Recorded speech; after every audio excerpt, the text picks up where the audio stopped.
What's going on, YouTube? I'm Blades, and welcome to Blades Ball Talk. Today, we're talking about the 10 best coaches in college football, and we're just going to start with number one, and we're going to go down the list to number 10. First, we have Kirby Smart. Kirby Smart coaches the Georgia Bulldogs. He's been their coach for 10 years. I truly believe he is the best coach in college football today. He is a two-time national champion, back-to-back national championships. That's very difficult to do. He won the championship in 2021 and 2022. Kirby's been very consistent since he took over at Georgia. He is a four-time SEC champion in 2017, 2022, 2024, and 2025. He has a 117 and 21 overall record. Kirby is the best coach in the country, and any school would love to have him, but he's at Georgia and he ain't leaving. Next, and this might be my first controversial pick. It might be the most controversial pick in the entire list, actually. Next, we have Dabo Swinney. He's been at Clemson for 18 years. I reward longevity and consistency. And I feel like Dabo's been doing it for so long. He's a two-time national champion in 2016 and 2018, nine-time ACC champion in 2011, 2015, 2016, 2017, 2018, 2019, 2020, 2022, and 2024. I mean, Dabo's been at Clemson for a long time. He's been consistent for a long time. He's had a lot of good teams. He's a 187 and 53 overall. Dabo Swinney is the second best coach in college football right now. I know that he doesn't like the transfer portal. I know that he doesn't like NIL, but I mean, you can't argue with this man's success. It speaks for itself. Next, we have Ryan Day. He's been the head coach at Ohio State for 7 years. He's won a national championship in 2024, two Big Ten titles, and he's been very good over his 7 years at Ohio State, 82 and 12. Just a couple years ago, people were saying that Ryan Day should be fired. And I mean, he's been consistent every year. I mean, in the playoff every year. I mean, to me, Ryan Day is the third best coach in America. Fourth, we have Curt Cignetti. 9 years coaching in the D1, 2 years in the Power 4. But he has a natty. And I have to reward Curt Cignetti for having a national title because he's one of 4 coaches currently in college football that have a national championship. He also has a Big Ten championship to go along with that national championship in 2025. And his overall record as a head coach is 146 and 37. If you don't believe Curt Cignetti's a great coach, just Google him. He wins. Dan Lanning is next at number 5.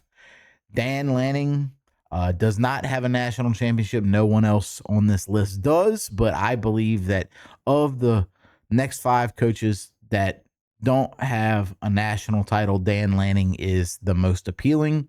Dan Lanning has 2 college football playoff wins, is a Big Ten championship. He's 48 and 8. I mean, that's an insane record, 48 and 8. And he's been at Oregon for 4 years. I think it's only a matter of time before Dan Lanning wins a national championship at Oregon. For a very long time, I did not think that Oregon could win a national title, and I actually fully believe that Oregon can and will win a national title under Dan Lanning. I believe it's coming, and I think it's going to happen sooner than later. Next, we have Marcus Freeman. He's been the coach at Notre Dame for 4 years. He also has 3 college football playoff wins, and he's 43 and 17. He took over for Brian Kelly after Brian Kelly left to come to my school, LSU. I think Marcus Freeman's been very consistent at Notre Dame. The reason that I have him below Dan Lanning, even though Marcus Freeman took Notre Dame to a national championship game, is that I believe that Marcus Freeman at Notre Dame, Notre Dame doesn't play the level of competition every year that Oregon plays, and I feel like Dan Lanning has also been more consistent than Marcus Freeman. I feel like these two are very, very close. And it was hard for me to choose which one was in which pot. I mean, flip a coin. They're both really, really good, but I'd go with Dan Lanning over Marcus Freeman. Next, we have Mario Cristobal. Mario Cristobal has been a head coach for 14 years, 8 years in the Power Four. He also has 3 college football playoff wins, 2 Pac-12 championships in 2019 and 2020, and his overall record is 97-79 as a head coach. He also has an appearance in the final game of the year, which was this year in 2025.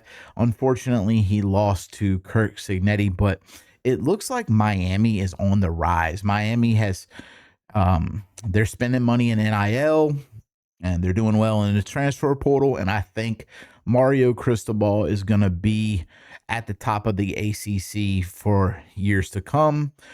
He's doing a great job at Miami, and it looks like the U is back.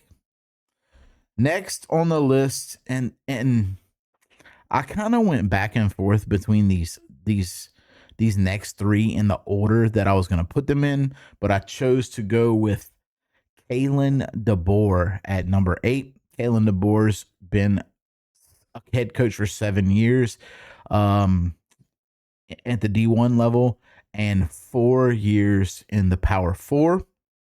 He has 2 college football playoff wins. And the reason that I put Kalen DeBoer in the spot that he's in is because Kalen DeBoer has taken 2 different schools to the playoff.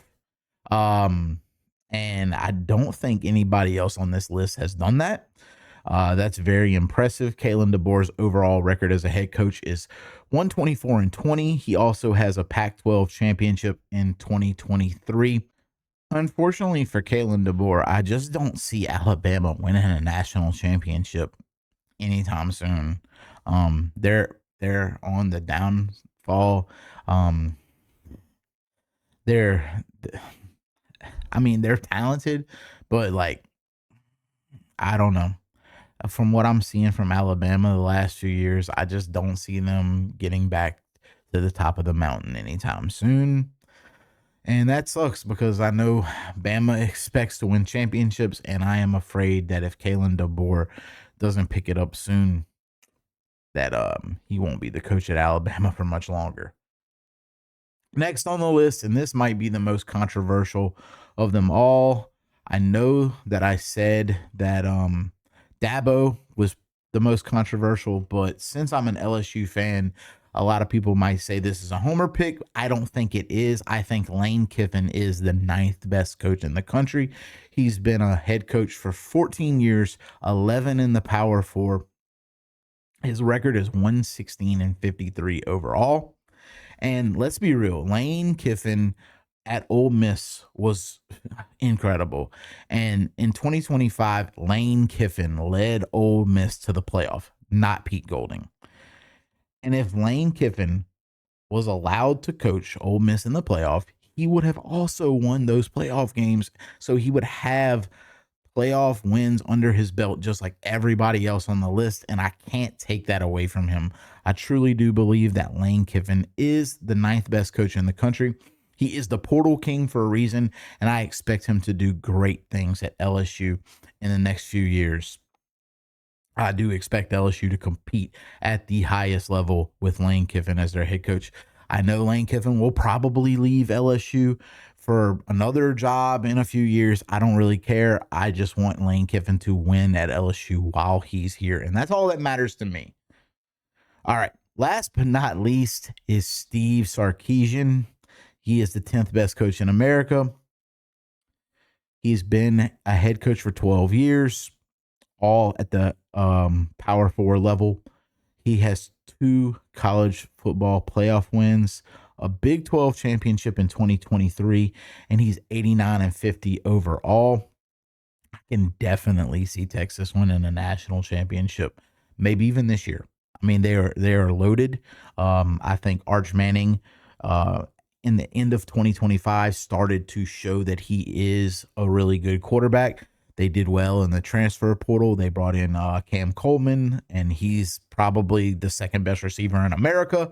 I definitely believe Texas is on the rise, and Texas is competing at the highest level. Actually, Texas is probably going to be my pick to win the SEC this year. So sorry if I left your guy or your coach off the list. If there's somebody that you think deserves to be on the list over these 10, leave it in the comment section below. If you enjoyed the video, leave it a thumbs up and subscribe to the channel, and we will be making tons of college football content. Thank you guys so much for watching. It's been your boy Blades, and we are out.